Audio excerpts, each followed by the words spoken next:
Hello and welcome to the in-depth series of Drishti IAS. My name is Pooja Devedi. You must have heard about Nagorno Karabakh, Armenia and Azerbaijan's well-conflicted area. India is not suffering any sort of direct loss because of the distance it has from Armenia and Azerbaijan. But recently, India has developed strategic relations with Armenia with respect to signing an arms deal. This arms deal is going to give India an edge over Turkey and Pakistan. Let us know how. First of all, we'll talk about the Pinaka rocket system, the features, because this is the core of the entire deal. Apart from that, we will talk about origin and evolution of Pinaka rocket system, Armenia and India's arms deal. What is this? What is the significance of it? And Atmanirbhar Bharat in defense, plus a question in the last. So moving ahead, first of all, let's talk about Pinaka rocket system. It has been indigenously developed by Defense Research and Development Organization based on 8x8 vehicle, a picture of which I have beside me. So on this, the rocket launcher, Pinaka rocket launcher system is installed and it launches rocket. Pinaka rocket system is basically a multi-barrel rocket launcher system, and the current one has also gained lot of contribution from the Armed Research and Development Establishment Pune and High Energy Materials Research Laboratory of Pune only. Moving ahead, if we talk about this system, it's a comprehensive multiple barrel rocket launcher system.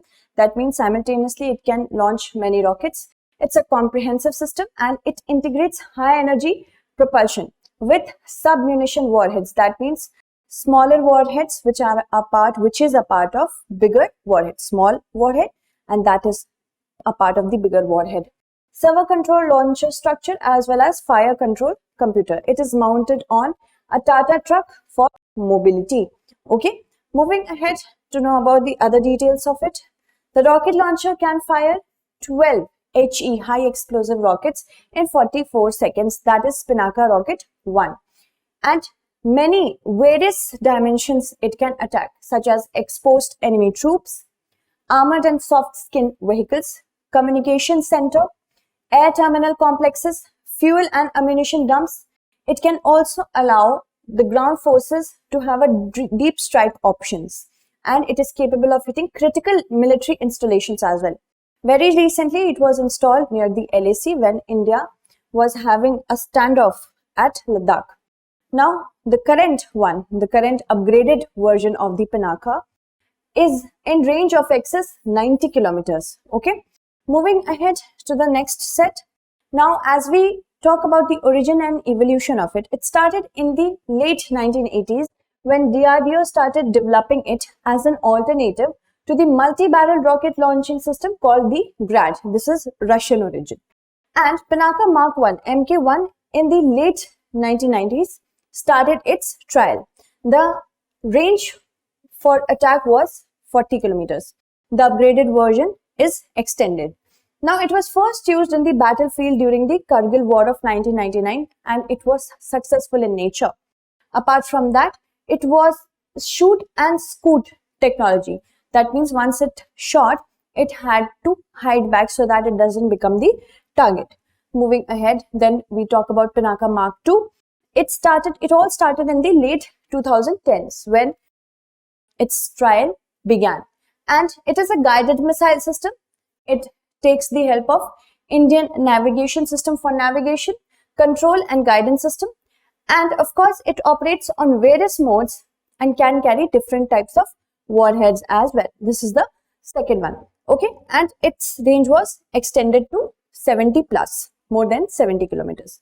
Then if we talk about Nagorno Karabakh region, this is the region that we are talking about. The Nagorno Karabakh region, which is situated between Armenia and Azerbaijan.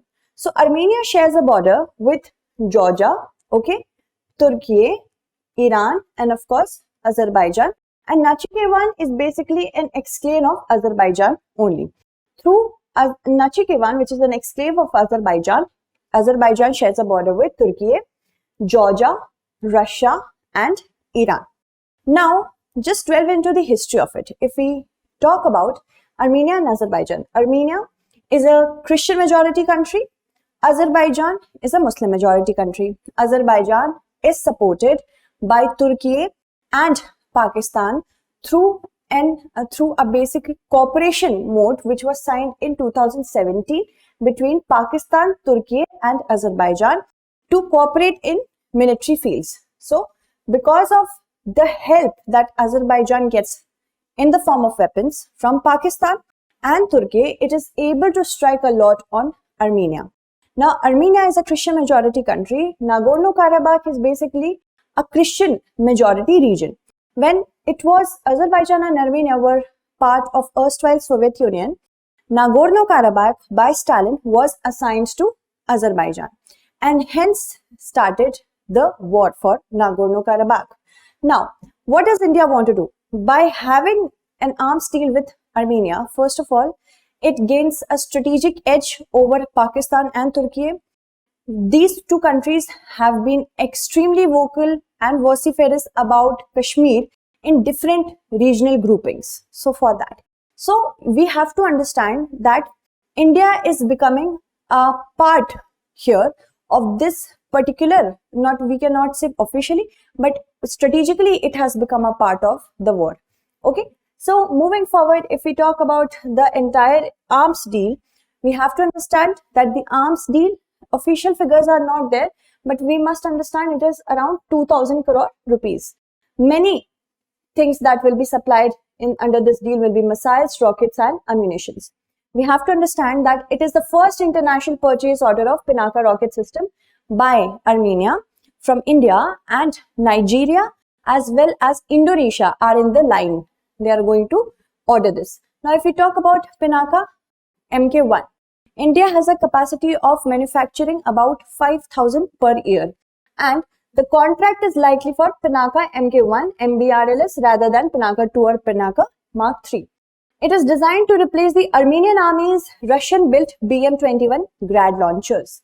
Moving ahead, we also have to understand that it is a part of the bigger diplomacy of India, that is the arms or weapon diplomacy, in which India wants to achieve strategic clout by helping friendly nations, by, of course, exporting arms to them. Strategic clout will be developed and also economic clout. Now, recently in October, India said that the aggressor side immediately ceased hostilities, which was actually a dig at Azerbaijan. It did not name this country, but by getting on with this statement, India ensured that the aggressor side knows who the aggressor side is. Moving ahead, let's talk about certain other things.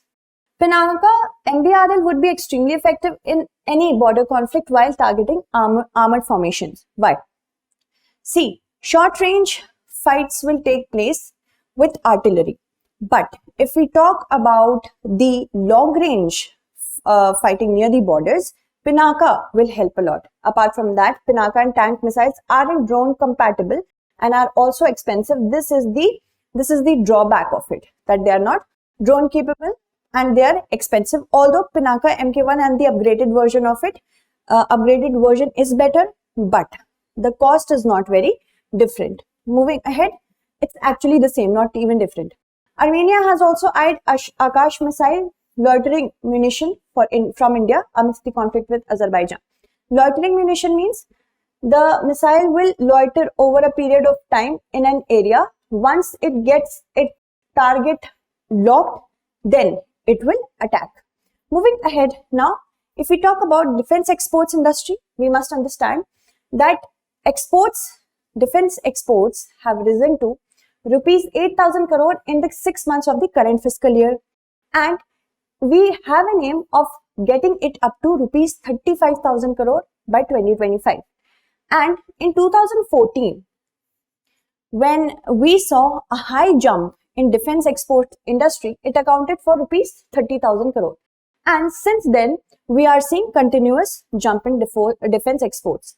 Global standards of design, the improvement in this, plus development and manufacturing of defense equipment, this has helped a lot. This information was given at Def Expo 2022, that is being conducted in Gandhinagar.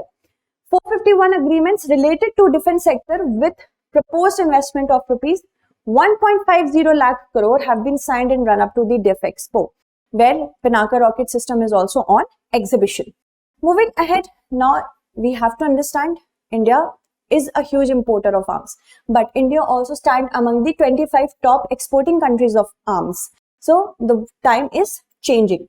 Moving ahead, Atmanirbhar Bharat in defense sector was launched in May 2020, and the Union Budget of 2022-23 has given it a boost. How? Because around 70% of the defense budget has been reserved for the domestic defense industry. Apart from that, the embargo which was created for defense import 2 years back, it is also now in fruition. Apart from that, positive indigenization list has been launched, in which certain categories of arms and armaments need not to be imported but manufactured in India only. Contracts worth rupees 54,000 crore have been signed for defense procurement, domestic procurement, beg your pardon. Furthermore, the country's arms exports stood at rupees 11,607 crore during the 21-22 fiscal year. Moving ahead, now what do we need more? Private sector participation is increasing. That needs to increase more. Investment and research is needed.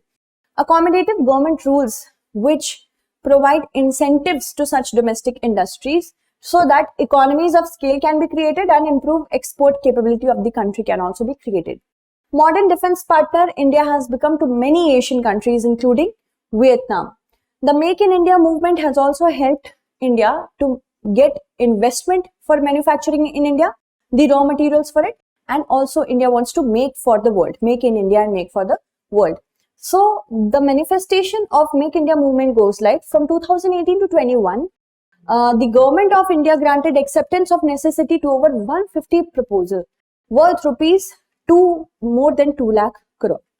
So all this is in fruition. But we also need to understand, according to the CPRI report, India emerges as the largest importer of arms in 2017-21. So India first has to ensure that it manufactures well, it imports less and it exports more. Then only India will become an Atmanirbhar in defense sector, rightly so. Consider the following statements. Pinaka Mk2 Mark II was used in the 1999 Kargil War. Pinaka is a multi-barrel rocket launcher. We have to select the correct answer. So answer it correctly. Let me take the names of those students who have answered the last question correctly. So many of you have answered it correctly. The correct answer was, as I had asked you, not correct. First was not correct. Option A is going to be the correct answer here. So let me take the names of those. Harish has answered it correctly. Kirti has answered it correctly. Satish, Anshika, Aarti, also Dulu, and Tushita, Aditya Birla, Anuj, Raghav, Bapan, Faizan, Lovepreet. Okay, you all have answered it correctly. Answer this question as well. I will take your names in the upcoming segment. Thank you so much.